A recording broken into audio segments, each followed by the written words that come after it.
Changes in climate are affecting the production of food around the world. Diseases, pests, and weeds that attack our food crops are moving into new regions. If our crops cannot withstand these threats and be resilient to increasing heat, drought, and salinity, there will be many more hungry people in the world, beyond the 820 million today. This is especially true for Africa, where yields are generally low and the majority of population growth is expected.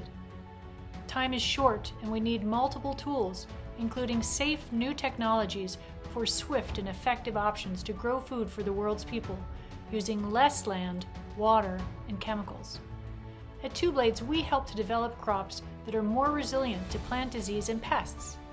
One example uses advanced tools to target Asian soybean rust, a devastating disease of soybean currently managed by spraying heavily with fungicides, and even these are losing efficacy. In Africa, soybean is a key crop for smallholders, delivering nutrition for people, livestock, and soils, and good income. But Asian soybean rust can wipe out the crop in just 3 weeks. We are working with partners such as Bayer Crop Science, the Sainsbury Laboratory, and Kaneka Corporation to accelerate climate adaptation for our food crops. Please join us in this project to help adapt crops to climate threats and to help deliver safe, affordable, and sustainable food systems for people and the planet.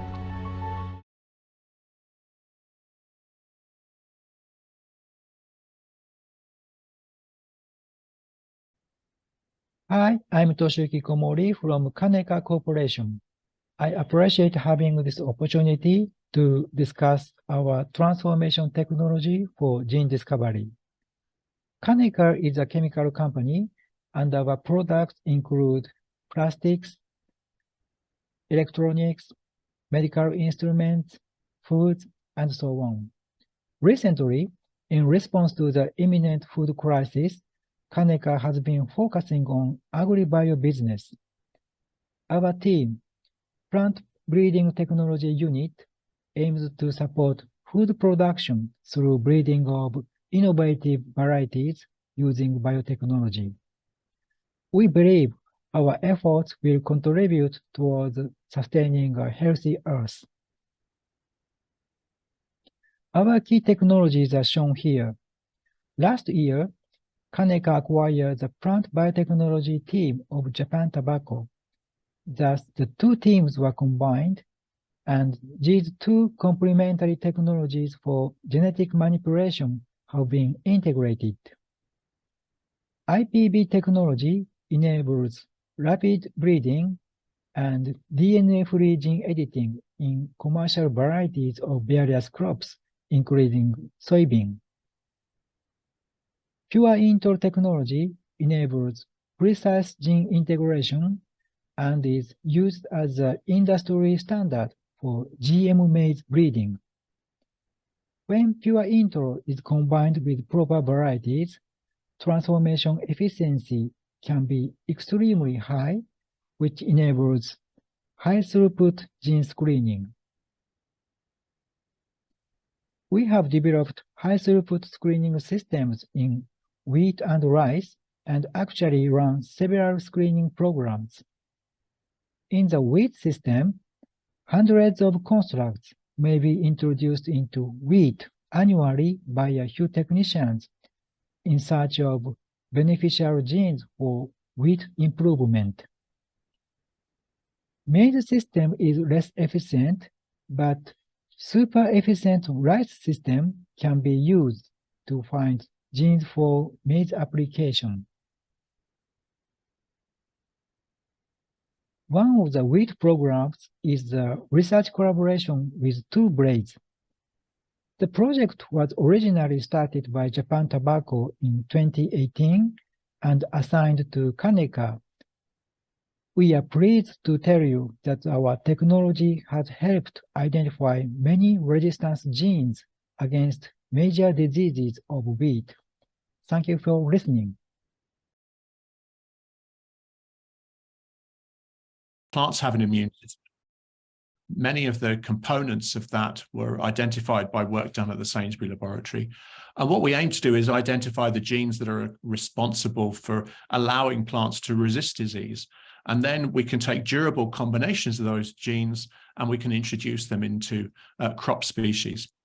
We work very closely with 2Blades to do that, and through industrial partners, and also in low and middle income countries. So we deploy the very latest technologies in gene editing and gene manipulation in order to try and combat plant diseases and accelerate breeding and make plant breeding much more of a precision science. So our aim in this regard is to try and make sure that we have plant diseases that are really associated with being able to resist a whole range of different pathogens. And here's a couple of examples of that. In potato late blight, one of the most important diseases of potato, we've identified work that my colleague Jonathan Jones has led. We've identified genes from non-hosts of the disease, from wild Solanum species related to potato, and introgress those in a number of combinations into commercial potato varieties such as Maris piper. And we can produce potato varieties that then are able to resist disease. And this is work we've carried out in close collaboration with 2Blades involving Camille Wittek, who's going to be talking in a moment. In addition, we work on soybean rust, another absolutely devastating disease, which is so important really across the world, and particularly for subsistence agriculture, where it has great potential as a food security crop. Again, we're identifying genes that we can deploy to try and understand how that disease works, and working with commercial partners through 2Blades to do that. And finally, rice blast disease, a disease that claims enough rice to feed 60 million people each year. We're working throughout sub-Saharan Africa to bring together durable combinations of genes that would resist rice blast and allow for high-yielding, locally adapted cultivars of rice to be deployed, carrying combinations of rice blast resistance that will be durable in the long term. That's the aim of our work, and we're very committed to doing that, and very committed to our partnership with 2Blades to achieve those aims. Good morning, good afternoon, everyone. My name is Kamil Wittek, and I'm from 2Blades. 2Blades is a charitable organization from US established in 2004, and our goal is to deliver innovative disease resistance solution. So there is a gap between discovery and moving the discovery to the field, moving these solutions to the field. And what we want to do is to bridge this gap. We have our own laboratories to do own discoveries, and one of the laboratories is based at the Sainsbury Laboratory in Norwich, as Nick mentioned a moment ago. We also have another lab in US. And we also work with partners to help them to identify and license emerging technologies. We advance these discoveries with whatever is needed. We help with project management, with IP. We do field trials to deliver it to farmers in developing world. And for this, we partner with different institutions, with the companies and local partners in sub-Saharan Africa. So the mission of 2Blades is to bridge this innovation gap in agriculture, to develop long-lasting solutions to crop diseases caused by pests and pathogens.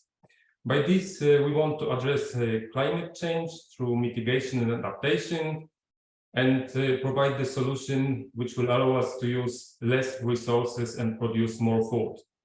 And 2Blades is quite a unique organization. We have this dual market approach where we work with large industrial partners, and we also retain the rights to use our discoveries for charitable work for smallholders, for example, in Africa or Asia. A couple of examples of our work.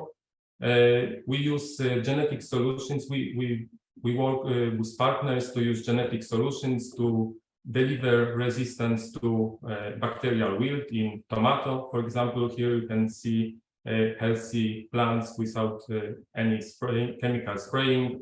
We are also part of the work of seed in Africa to develop Victoria 3R. So these are potatoes resistant to Phytophthora infestans, having 3 genes. And very recently, this is work in wheat resistance to stem rust with several genes stuck together. So over the years, we developed a lot of partnerships with institutions and universities for upstream discovery. And we also partner with many companies for downstream delivery. These are large commercial partners, but we also work with charitable organizations in developing countries. I'm Shelley Horesco. I am the Global Portfolio Lead for Disease Management at Bayer Crop Science. And what that means is I work across biotechnology, the biologics organization, the small molecules organization, our breeding organization to bring forward the R&D strategy to develop the crop strategies that Bayer envisions being important in the future. My industry career started at a small company here in St. Louis. We developed some nematode chemistries, and then we were bought by Monsanto. And during my time at Monsanto, I had several different roles, one of which was leading the biotech effort for disease control. And that's where I got connected to 2Blades. We started a corn program with them, and we're really pretty impressed with what they could deliver. You've heard about that from both Nick and Camille. And so then we had 2 follow-on collaborations, which are still ongoing in soybeans. And then Monsanto was bought by Bayer, which is how I arrived at Bayer Crop Science in my current role on the crop technology team. But I've been really fortunate for all of my career. The companies that I've worked for have been very interested in things like jobs, food security, and improving yields in regions of the world where we don't really create value for the company, but we create value for people and for society. And a few of those are listed up here on the slide. One of them is telemaize. This is a project or an initiative that was started by Legacy Monsanto to bring water efficient and pest resistant maize to Africa. Again, these are parts of Africa where we're unlikely to make any money on these products, but we feel that it's our responsibility to bring our knowledge forward to help with food security. And it's through our experience with the telemaize, getting it into the right genetic background for Africa, being able to navigate some of the regulatory challenges that you have in Africa, that we think are going to bring value to the mycotoxin reduction program that 2Blades is initiating. And we're really excited to be partners in that effort with them. Then finally, I lead the breeding and genetics work stream for the TR4 Alliance. This is an alliance that Bayer has been a big part of. We're trying to get funding to help to reduce the impacts of TR4 disease in bananas. Bananas are a staple crop for rural parts of Africa. With the number of people that we need to feed by 2050, we really can't afford to lose any of our staple crops. And so we've been working on this initiative for the last 2 years. We're still working on getting funding, but the hope is that not only will we be able to control TR4 disease, but we will be building the infrastructure in Tanzania and Kenya that will help to combat or to discover solutions for any disease that happens to hit bananas in Africa. Also just bringing together the right team of pathologists who can really start to study some of these diseases and understand their biology. So this has been a really exciting project to work on. Again, still working on getting funding, but hopefully that will take off soon. I'm really glad to be here, and thanks for inviting me. Delighted to be here with all of you. My name is Elle. I'm a product development manager at Pivot Bio. And what we're working on is replacing synthetic nitrogen with a more sustainable form of nitrogen that comes from soil microbes.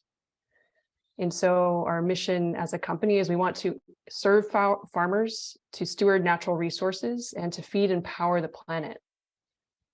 So if you look at synthetic nitrogen, we really see a nitrogen dilemma because it has really played such a pivotal role in enabling our world to produce as much food as we are producing now. And it's played that role for 100 years, but it's also come at this cost that now we are exceeding planetary boundaries for how much nitrogen is flowing through the environment. And part of this picture is that, nitrous oxide is 300 times as potent as a greenhouse gas as carbon dioxide. So yeah, we have this nitrogen dilemma that we're facing. And what we're doing at Pivot Bio is we are using microbes to feed nitrogen to plants. So the way it works is that the microbes grow on the roots of the plant. They grow with it throughout the season. And every day they're pulling nitrogen from the atmosphere and spoon feeding it directly to the plant. And this has a number of advantages. We can achieve basically more than a 90% reduction in greenhouse gas from synthetic nitrogen fertilizer through two modes of action. The first being that we see a very large reduction in the emissions from manufacture. It is much less energy intensive to ferment microbes than it is to produce fertilizer from the Haber-Bosch process. The second mode is that because those microbes are spoon feeding the nitrogen directly to the plant, it eliminates the nitrogen that is lost to the environment, that runs off into waterways, that volatilizes as nitrous oxide into the atmosphere. And so those two pieces are really important, but perhaps more important of all is that it is a better tool for farmers. It's a better source of nitrogen. It's more reliable because that nitrogen stays with the plant. It doesn't run away with the water. It's cost effective, and it's delivering that nutrition directly to the crop root throughout the season while the grower is maintaining their productivity and yield. And so by tapping into nature's biology to deliver nitrogen, what we're doing is we're decoupling plant nutrition and agricultural yield from the energy-intensive Haber-Bosch process, which we use a lot right now. And so our commitment in our sprint is to accelerate the science and the real-world use of microbes to supply crop nutrition. And we're committing over $291 million in the next 4 years. We already have a pretty good start. In the US in 2022, farmers used our microbes on over 3 million acres. But that's just a small step in the larger picture of what we need to do. If we were to able to expand globally, there's the potential to reduce over 500 million tons of carbon dioxide equivalent. So the other part of this is that we believe that good tools should be available to all farmers, especially smallholder farmers who are on the front lines of climate change. When the weather changes, when the rain stops or there's too much rain, it's really hard to grow a crop. And not only that, but they are also the first responders for global food security. Smallholders currently produce over 2/3 of global food production. And so they're also a really large solution to global food security. So we have a strong commitment to make our products available to smallholders, to be able to serve them. We've started some initial steps in Kenya, and we're more than open to partnership and discussions. You can follow the link or use the QR code to learn more there. Thank you. Thanks, everyone. I think you can see my screen. Yeah, Pete Goldsmith. I'm a professor at the University of Illinois, and the University of Illinois leads and has led the USAID's major investment in soybean development in Africa called the Soybean Innovation Lab for Soybean Value Chain Research. And we're started in 2013, this lab, about 60 researchers working in over 25 countries in 140 locations. We just were recently funded. Our success has brought on an additional $30 million in funding through 2027 to continue this foundation building for soybean in emerging markets, principally sub-Saharan Africa.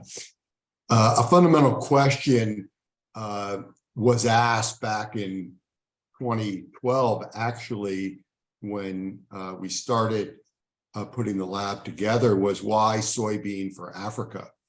And this is a question that USAID, a very profound question, because they had not made a major investment in soybean before, but they looked to South America and the development of soybean there in tropical settings, in rural areas with very limited agricultural production, and saw tremendous growth. And they saw this economic engine bring protein and oil to regions that at best had starch production from tropical staples.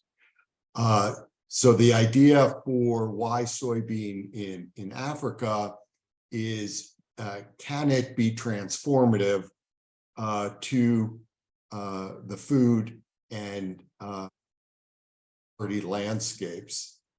And let me make sure there we go.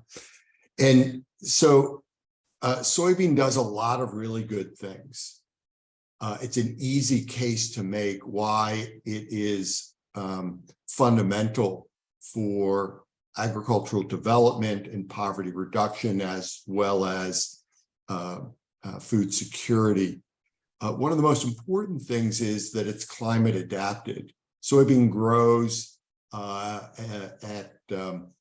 without any yield reduction from 40 degrees north latitude, 45 degrees north to 45 south, elevations of 1,500 meters down to sea level. The Soybean Innovation Lab, these are 140 locations, produce 500,000 data points a year of yield and disease resistance and performance across a very varied set of agroecological zones. And so that soybean has shown and at the varietal level to be quite robust, making it well adapted. Certainly soil improvements critical, from a contribution of soybean, fixing nitrogen for not only its own crop, but for the follow-on crop, deep roots, soil tilth, lots of very good things. Building organic matter in tropical soils are notoriously low in organic matter. Low input in that it does not require nitrogen fertilization. So this is very well adapted and appropriate technology for small and medium sized farmers operating in the developing world. So it's a low cost to put the crop in. One of the most important things, and one of the more less well understood, is that the industrial multipliers of soybean are extremely high, meaning that upchain in inputs, downchain in processing food, feed, livestock, industrial materials, fuels, that soybean creates a lot of economic activity, jobs, so that countries that have employed soybean for its protein and oil industrial standard enjoy tremendous multipliers. Farmers achieve high profitabilities per hectare, so it competes well. Many of you know protein and oil are very high in soybean, and they're scarce in the tropics. So there's a nice complementarity there. Deflationary in terms of import substitution, and it makes a great rotation crop, as the South American farmers have shown quite well. The graph on the right-hand side reflects why this is transformative, and this soybean revolution is underway in Africa. You see an index of hectares planted in crops from cowpea all the way through to soybean, starting back in 2010. So the last 10 years, and soybean farmers are switching into soybean because it is viable when the technology suite is deployed.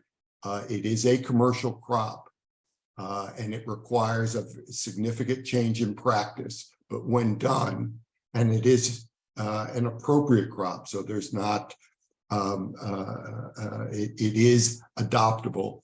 You're looking at a compound annual growth rate of soybean hectares at more than double what's going on in any other crop, and you're looking at about a 7% compound annual growth rate. So it's farmers are switching to the crop, the processors are buying the crop and processing the crop, and the oil and protein are making their way into the market. So there is a high demand and the ability to supply that demand. So it's a very exciting time. It's early days, but soybean has shown to be a very, very successful crop for small and medium holders in emerging markets. So I'll stop there. Thank you.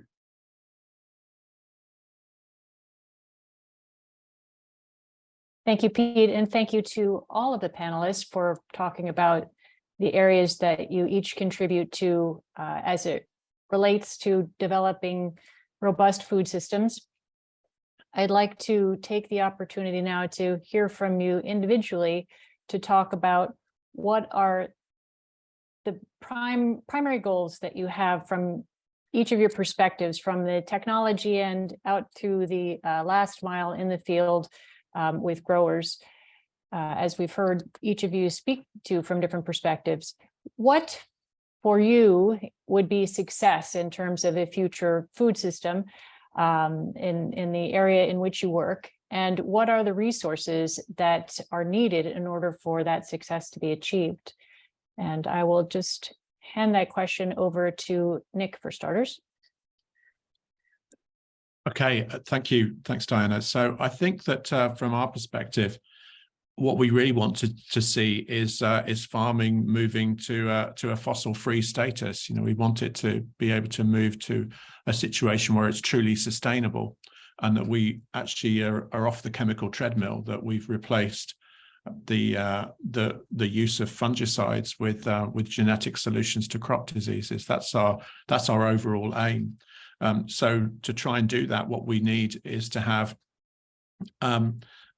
we need to be able to deploy our technologies appropriately. We need a straightforward and robust, resilient regulatory system, but that would enable genetic technologies to be deployed widely. We need to have a debate more generally with consumers, with policymakers about the benefits of precision breeding and precision genetic technologies to enable us to actually make that transition to truly sustainable agriculture.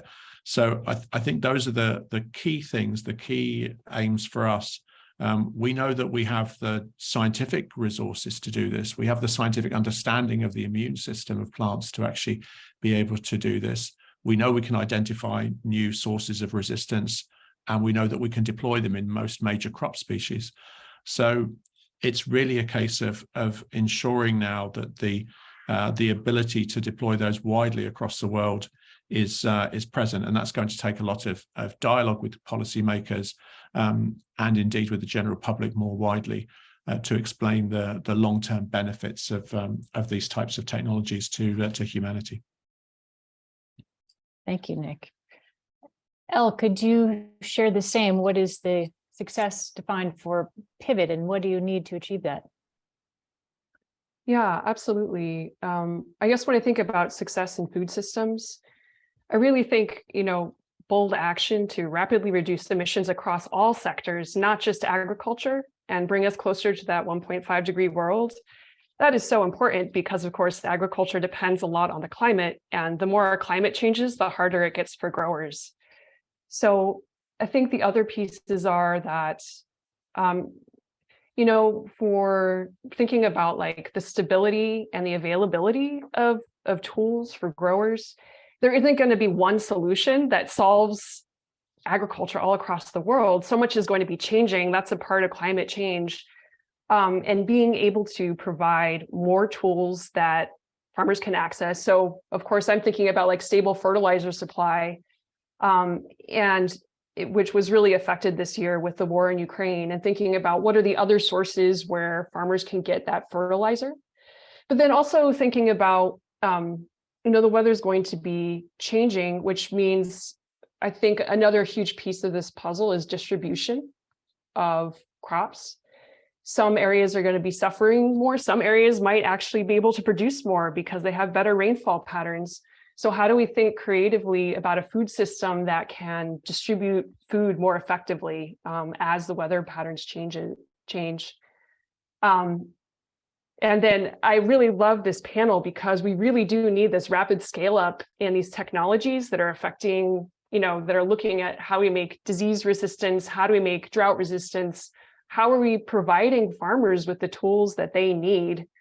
And perhaps the last piece that's on my mind is I really think that smallholders should be at the core of this climate conversation because they have such a big role to play, because they are so heavily affected.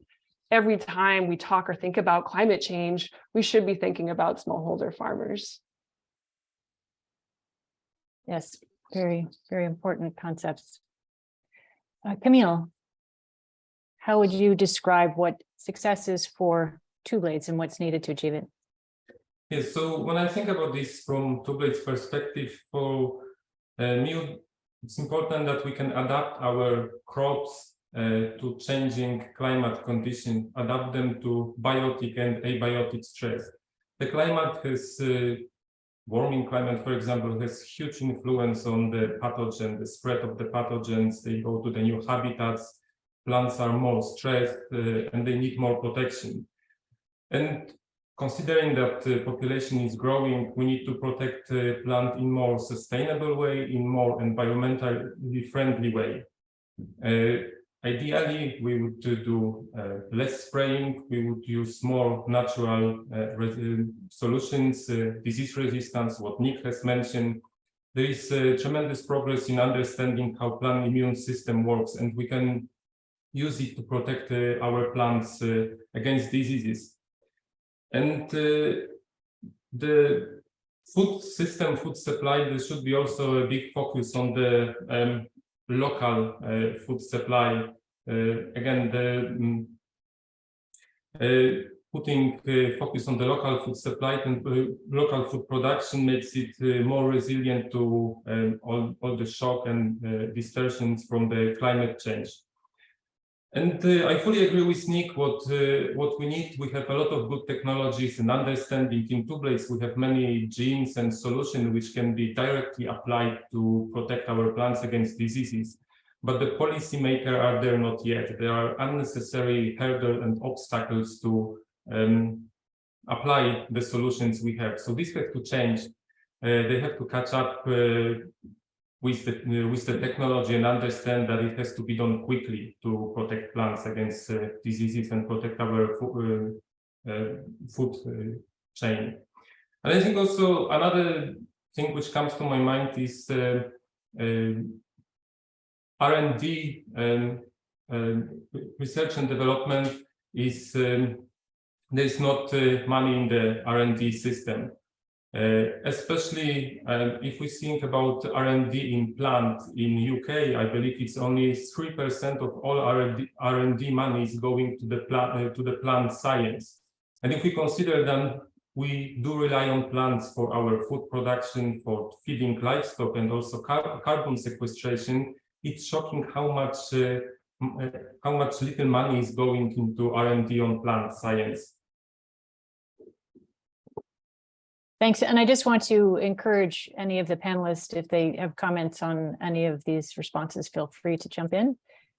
Can I say something?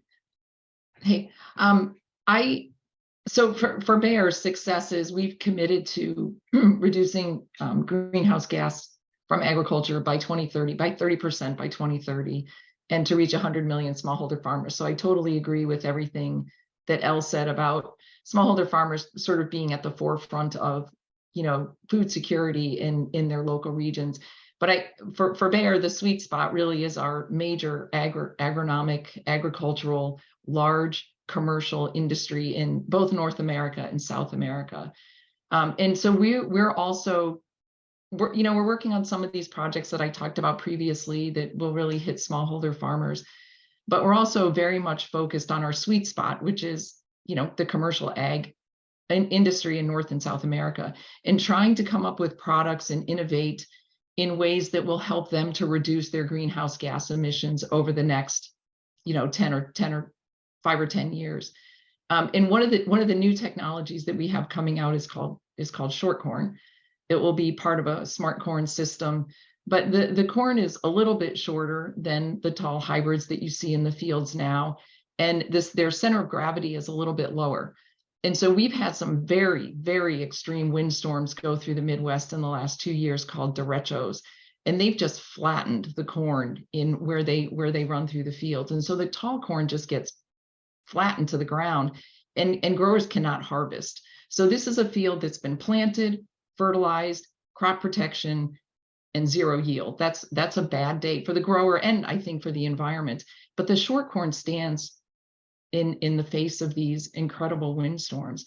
And so these kinds of innovations are really going to help places like North America and South America, who really produce a lot of the food or grain that goes to other parts of the world, to be able to reduce their greenhouse gas emissions and to be able to produce more food, per acre. But one of the big, that's for us the sweet spot, and we are using our knowledge in these crops to help smallholder farmers in other parts of the world to use that knowledge to build their crops as well. But the other piece that we need kind of is a crystal ball. The products that we're putting on the market today were developed, identified, discovered, imagined 15 to 20 years ago. This is a very long process getting things into the field. And so as climate continues to change faster and faster, we need to be able to keep up. And so we really need to be able to see what's coming in the next 20 or 15 years. And I know people are developing these models to help us predict, but I think that's a key piece of what we need going forward. Thanks. That's great, Shelley. Pete, how about you? From the Soybean Innovation Lab perspective, what's success, and what do you need to achieve it? We focused at that last mile really about the transformation of whether it be production agriculture, small and medium holders, seed companies, the practitioners who are actually in the field, in the factory, operating with soybean, and having them be able and getting them prepared to handle technology is really our mission. And their inability to handle technology has really held back emerging market farmers, processors, seed companies. So our success is measured in their adoption of technology and their deployment at scale of that technology. For us, there are a number of constraints, but now the exciting part is that the ability to handle technology and the recognition. There are just a lot of mature businesses, organizations, farmers, producers out there. Now becomes a credit problem, which is almost a good problem to have in a sense, and bringing capital to recognize that the producers and processors and industry in Africa can handle the technology. They just need the capital to finance it and then deploy it, because the demand for soy, as you saw from the chart I presented, is scorching. I mean, prices are higher across sub-Saharan Africa than you'd see in the Chicago price or any price that a Western farmer receives. The demand is out there. It's now we're at the point and the opportunity to meet that demand. So it's an exciting time for technology and technology providers, We now just need to match that with capital. Great. Yeah, good, important thoughts on that. And I'll just add to that the message that I have from Kaneka about this question, which for them, they are quite focused on basic research, but on choosing important traits and on the development of efficient transformation technologies. Their prime focus is on enabling further systems for gene editing in major crops, such as soybean, which they feel will be very important to delivering some of that technology. So one of the questions that we have is really about the whole ecosystem of what is the future system for delivering these kinds of innovations. And there's a question about challenging whether this type of major agricultural approach, which is dominated by corporations and biotech, is really the best approach. If there's more diverse kind of agricultures or a more sustainable practice. And I'd just love to hear any of the panelists comment on what their views are on a functional system for delivering on these goals.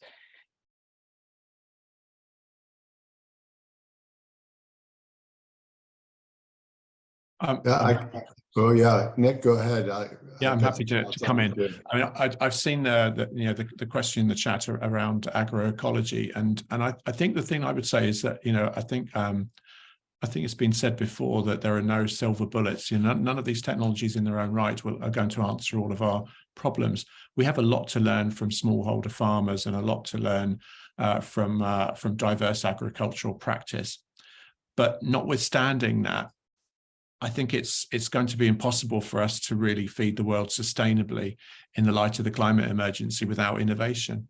We need to deploy the best scientific minds across the world for this problem, because it's really urgent, and doing nothing is no longer an option. We have to change our agricultural systems, and we've got to do it rather rapidly. As Shelley said, I think Elle said the same. That we have to do this. There's an imperative to what we need to do.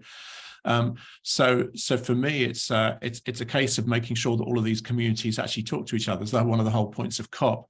I don't think that we're on a different side to the NGOs and the environmental lobby groups. We care passionately about the climate emergency, and I think we need to actually learn from each other in the way in which we deploy technologies. There's clearly more we can do to understand the sustainability of, for example, intercropping type of technologies, the way in which you can lower the selective pressure for diseases to emerge.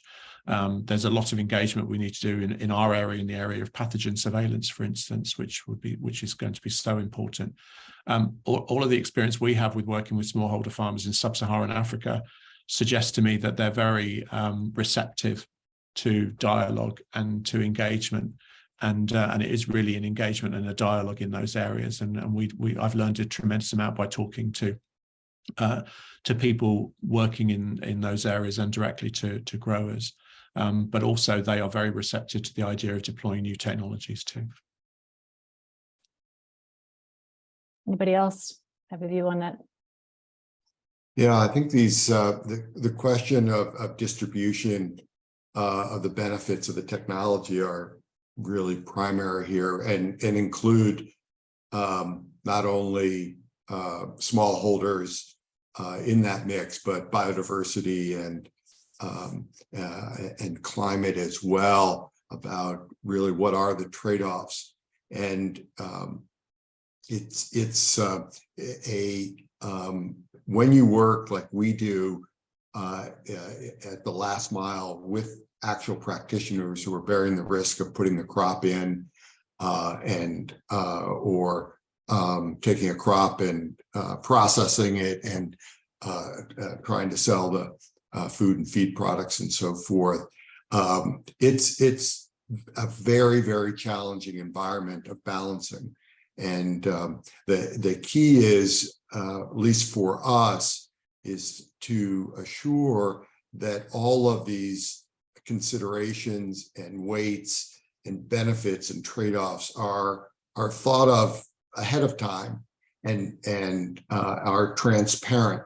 And I think that's something that for the organizations, farmers, and then the governments who are asking for USAID to bring soybean to their countries. They're balancing and struggling with these very, very important issues, but they do look at a landscape of low productivity. They do look at a landscape of poverty, soil degradation, and they're looking on how to achieve that, improve those improvements, not 20 years out or 30 years out, but start to make those incremental changes now. And these are very hard choices and decisions, and discussions like this really, really are helpful. We're involved in them all the time.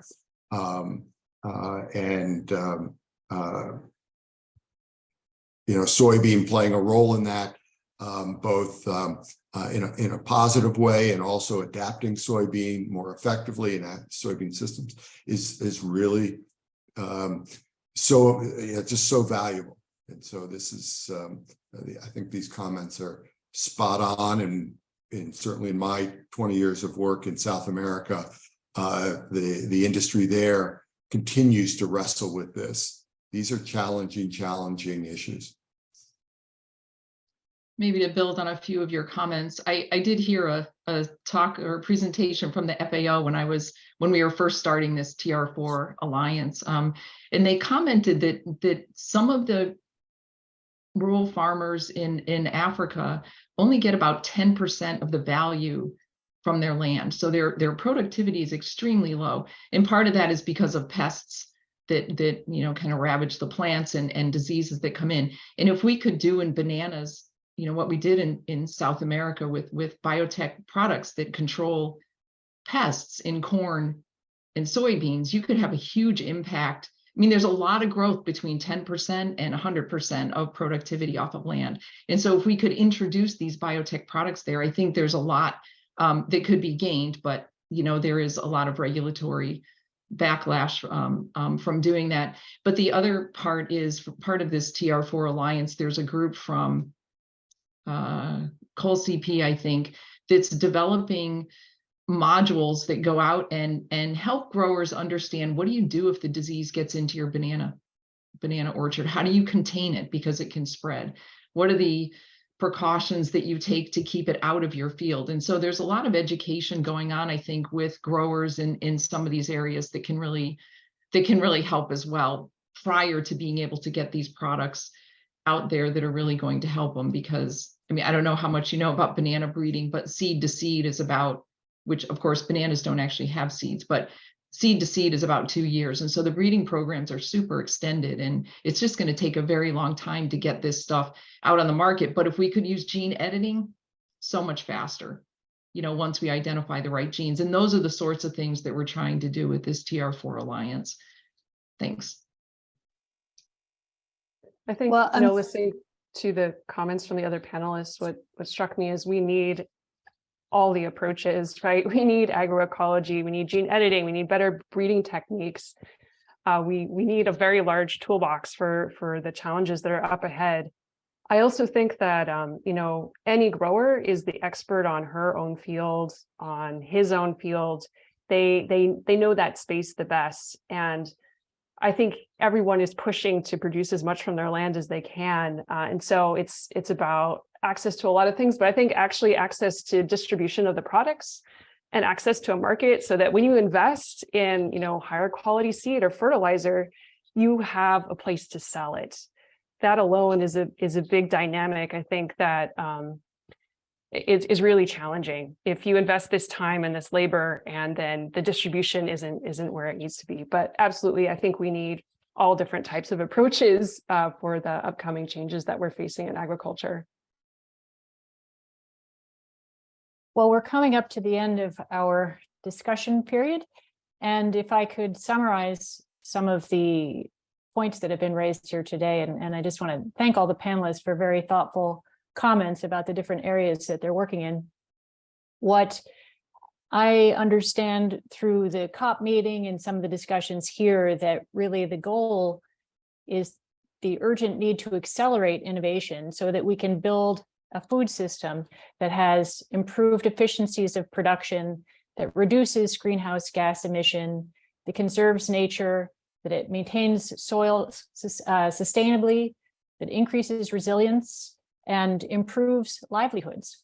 All of those to make sure that it's profitable and can go forward. Camille, among others, mentioned how poorly funded agricultural research is. And it is actually shocking. It's about, over the past 20 years, there's been very little increase in ag funding, considerable increases in other forms of R&D, such that about 26 times the amount of funding goes to non-ag. And that needs to change. And I think from here at the COP, it sounds like there are some new mechanisms changing that. I think another thing that I'm pulling out from this discussion, it sounds in each of you, and as you're describing your areas, are relying on different kinds of creative partnerships. So whether they're with government agencies, other science organizations, small companies, large companies, farmers, all of that makes an ecosystem for advancing this kind of work, which I think is critical to, as rapidly as possible, addressing some of these problems. I loved what Nick said, that we have the science to do things now. It's not that we need to go looking extensively. We have things that we can move forward now. So it's more about acceleration. Elle mentioned about engaging with smallholders and always putting them at the center if we're thinking about delivering benefits for them. And that is certainly critical. And I think also part of these ecosystems that are needed to put together the right combination of partners. Shelley mentioned education.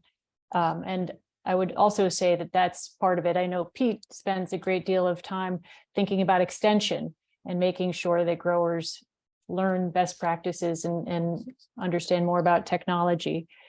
And Shelley also made two comments, which is there's lots of room for improvement. So that's encouraging. And it would be nice to have a crystal ball. Agriculture is a long-term, and research is a long-term process.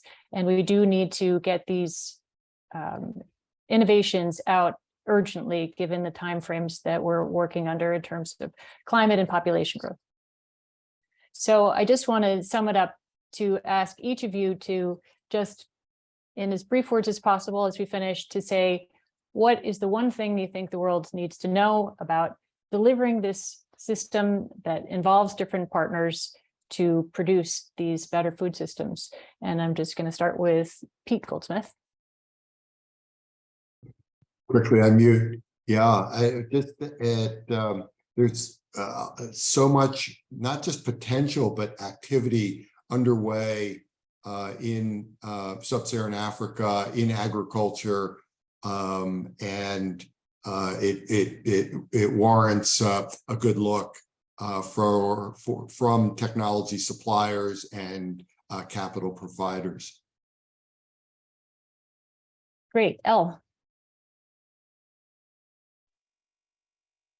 Yeah, I think it's that, there's a lot of potential to change how we think about nitrogen and how it's delivered to the plants. And just repeating the point that I think smallholders should be at the center of climate change conversations. Nick.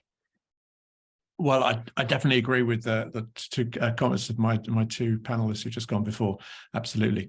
I would say I think the message to policymakers is that doing nothing is no longer an option. We actually need to act really in a coordinated way to actually deal with the impending climate emergency in terms of the development of new agricultural practices. And as I've sort of emphasized, that we have a lot of the scientific know-how already. Yes, we need more funding, and we need, but I think a lot of this is actually down to coordination and a better and a better and sort of transparent regulatory system, which inspires public confidence and enables us to move forward. And as I say, trying to actually ensure that the relevant NGOs in this space actually see us as actually part of the solution and not part of the problem, because I think we could do with actually working together in the face of this overwhelming climate emergency which we have to deal with. Excellent. Camille. I can only highlight what other panelists said. I think we are so advanced with the climate collapse. There is no one holy grail and single solution. We need to be open-minded and use every possible technologies we have. So to the policymakers and politicians, be open-minded, listen to the scientific evidence. We have a lot of tools we can use. We just need help from you. Very good. And Shelley? Yeah, I think I'm going to echo what a lot of other people said. We definitely need more rapid adoption of new technologies, but it's not only the policymakers, it's the public. In the United States, you know, we have transgenic plants, but people won't eat them. And this is a decision that our society has made that impacts the rest of the world. It's the same thing with Europe. They've decided this is not what we're going for, potentially not even going to accept gene editing. This affects the rest of the world. These are decisions that are made without really considering the science behind it. And so my ask would be not only for the regulators, but for people who have plenty of food and huge amounts of food choices to start thinking a little bit more data-driven about their decisions and how they affect the rest of the world. Because we do have the technologies we need, we just can't deploy them. Thanks. Great. Well, that was a really great discussion. I'm grateful to all of you for spending your time on a Saturday to talk about these important topics. And I apologize to our audience that we couldn't get to all of the questions that we had. We really filled the time a great deal, but a lot of other good questions were there. And with that, I'd just like to close the session and thank you all for each working to try to build the future that we would like to see